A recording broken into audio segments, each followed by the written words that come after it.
Հրապարակը գրում է Արցախի ԱԺ-ն երեքշաբթի ընդունել է սահմանադրական փոփոխությունների նախագիծը, որով պահպանեց Արցախի նախագահի պաշտոնը։ Ուշ երեկոյան հրավիրված նիստին 33 падգամավորից 30-ը, այսինքն բոլորը, ովքեր գտնվում են Հայաստանում, մասնակցել են, այդ թվում Սամվել Բաբայանի միասնական հայրենիքի падգամավորները, որոնց բոյկոտի պատճառով նիստերը տապալվում էին։ Ասում են, Բաբայանը մտադիր է թեկնածություն առաջադրել Արցախի նախագահի պաշտոնում սահմանադրական փոփոխությունների համաձայն նախագահի լիազորությունները լրանալուց հետո մայիսի 21-ից հետո խորհրդարանը կկարողանա ընտրել 22 падգամավորի ձայնով, եթե առաջին փուլով նախագահ չընտրվի, երկրորդում 17 ձայնով։ Ուշագրավ է, որ Սամվել Շահրամանյանը չի հստակեցրել առաջադրվելու է թե ոչ, միայն հորդորել է ընդունել փոփոխությունները, որ նախագահի ինստիտուտը չլուծարվի։ Երեք Արցախի ներկայացուցչության մոտ 2 տասնյակ ցուցարար էր հավաքվել, արցախցիների Բաբայանի կողմնակիցներ, որոնք Շահրամանյանից պահանջում էին միասին գնալ դատախազություն պարզել իր դիմումի ճակատագիրը։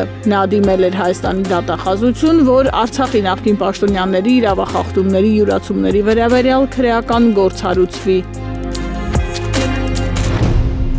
Փաստը գրում է մարտի 29-ին Ազատության հրապարակում հրավիրված հանրահավաքից հետո, որը նվիրված էր Արցախի ժողովրդի իրավունքների պաշտպանությանը, իշխանությունը համեմատաբար հանդարտ պահվածք դրսևորեց, ճիշտ է, որոշ ՔՊԱ-կանների ու սատելիտների միջոցով շարունակեցին հակաարցախյան քարոզչությունը։ Սա զարմանալի չէ այն առումով, որ բացի նրանից, որ Փաշինյանը իր կողքին հավաքվածները թշնամաբար են տրամադրված արցախցիների հանդեպ, նրանք մշտապես սարսափել են արցախցիների կազմակերպվածությունից։ Իրականում թերթի տեղեկություններով սկզբնական հանդարտության պատճառն այն է եղել, որ Փաշինյանը վստահություն է ունեցել, թե մասնակի սոցիալական ժեստեր կանի ու նրանք այլևս փողոց դուրս չեն գա կցրվեն։ Դրա համար նախ հայտարարեցին, որ 40 գումարած 10,000 դրամների հատկացման ժամկետը 1 ամսով են երկարաձգելու, բայց արցախցիները հասկացան, որ իրենց հնարավոր չէ ֆրացնել ու իրենք հանձնվող տեսակ չեն։ Արդյունքում իշխանությունը փորձեց եւս 1 ժեստ անել, 1 ամսով էլ նշյալ գումարի տրամադրման ժամկետը երկարաձգել պայմանով, որ վրանները կհանվեն։ Հասկանալի է, որ իդեմս վրանների Փաշինյանը պայքարի բյուրեղացման օջախը տեսնում, ինչից պարզապես սարսափում է, բայց դա էլ որևէ արդյունք չի տալիս, քանի որ արցախցիների պայքարը լրջորեն անհանգստացնում է Փաշինյանին ու նրա կողքը հավաքվածներին։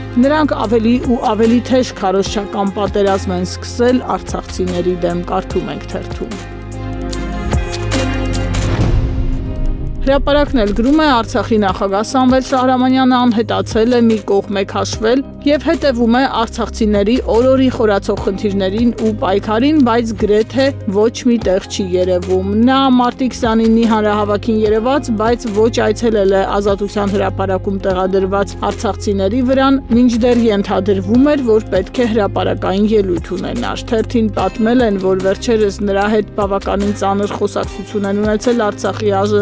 ԱԺ падգամավորները, նրան մեղադրել են անտարբերության արցախահայության խնդիրներին անհաղորդ լինելու մեջ։ Հայաստանի իշխանությունն ամեն ինչ անում է, որ արցախցիների մի մասին վախեցնելով, սպառնալով, մյուսներին գայթակղելով, ապա ակտիվացնի ու հեռացնի փողոցից ու հրապարակից։ Արցախի ԱԺ-ն օրերս նիստ է գումարել ու ընդունել սահմանադրական փոփոխությունների նախագիծը երկարաձգելով Արցախի նախագահի ու խորհրդարանի լիազորությունները։ Այդ նիստից առաջ ըստ թերթի կրքերը թեժացել են, Արայիկ Հարությունյանի ղեկավարած Ազատ հայրենիք խմբակցության падգամավորները մեղադրանքներ են ուղղել ընդդիմադիրներին, թե արցախցիների թեման պետք չէ կապել Հայաստանում իշխանափոխության հետ, պետք չէ քաղաքականացնել, իսկ արմատական թևը գտնում է, որ պետք է սոցիալական պայքարի հետ միասին առաջ մղեն նաև քաղաքական պայքար, գերիների վերադարձի թեմա, Արցախ վերադարձի թեմա։ Պրոնիկոլական արցախցիները կարծում են, որ պետք է միասին սոցիալական թեման բարձրացնել։ Այս գիծը կատաղի կերպով առաջ մղողներից մեկն էլ ըստ թերթի Ազատ հայրենիք խմբակցության կին падգամավորներն են եղել Աննա Հակոբյանի,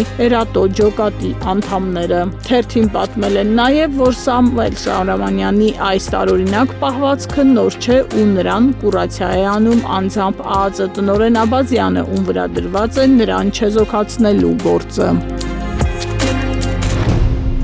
Ժողովուրդը գրում է Հայաստանի սահմանադրական դատարանը մոտ 3 տարի քննելով ապօրինի գույքի բռնագանձման դեմ օրենքի սահմանադրականության հարցը 3 վերջապես վճռեց, որ Փաշինյանի հատիկ օպերացիան այնքան էլ սահմանադրական չէ։ ՍԴ-ն գրավոր ընթացակարգով քննելով Ազգային ժողովի падգամավորների ընդհանուր թվի առնվազն 1/5-ի դիմումի հիման վրա ապօրինի ծագում ունեցող գույքի բռնագանձման մասին օրենքի սահմանադրությանը համապատասխանության հարցը որոշելու վերաբերյալ գործը հրապարակել է վերոնշյալ գործով որոշում, որը օրենքով սահմանված կարգով ու ժամկետներում կհրապարակվի ՍԴ կայքում։ Առայժմ հանրությանը հասանելի է միայն եզրափակիչ մասը։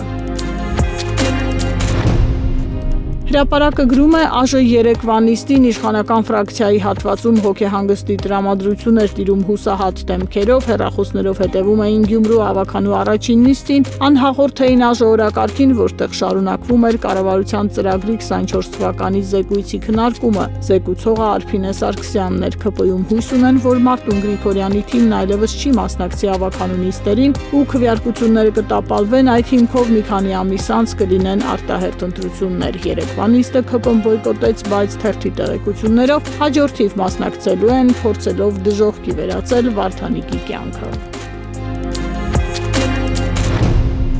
Ժողովրդի իշխանական աղբյուրները փոխանցում են, որ չնայած Գյումրիում 3 ընդդիմադիրները ընտրեցին Վարդան Ղուկասյանին քաղաքապետ, բայց եւ այնպես Ղուկասյանը պետք է իշխանությունների հետ գործ ունենա հարկ եղած դեպքում ենթարկվի նրանց։ Իշխանական կուլիսներում վստահ են, որ նա հակաիշխանական քայլերի չի գնա ու դա երևում է նրա զգուշավոր հայտարարություններից։ Իշխանությունը նպատակ ունի Շիրակի մարզպետ Դավիթ Արուշանյանին ներքաշել այս ամենի մեջ, որ մարզպետն ամեն ինչ անի Ղուկասյանին իրենցով անելու համար։ Իշխանությունները օրինակ են բերում Սյունիքի համայնքապետերին, որոնց մարզպետի շնորհիվ կարողացան իրենց դաշտ բերել։ Անգամ պաշտոնական այցերի ժամանակ նրանք դիմավորում են Փաշինյանին։ Հիմա վստահ են, որ Շիրակի մարզպետը նույնը կանի Վարդան Ղուկասյանի դեպքում, մանավանդ որ նրա վրա կոմպրոմատներ կան։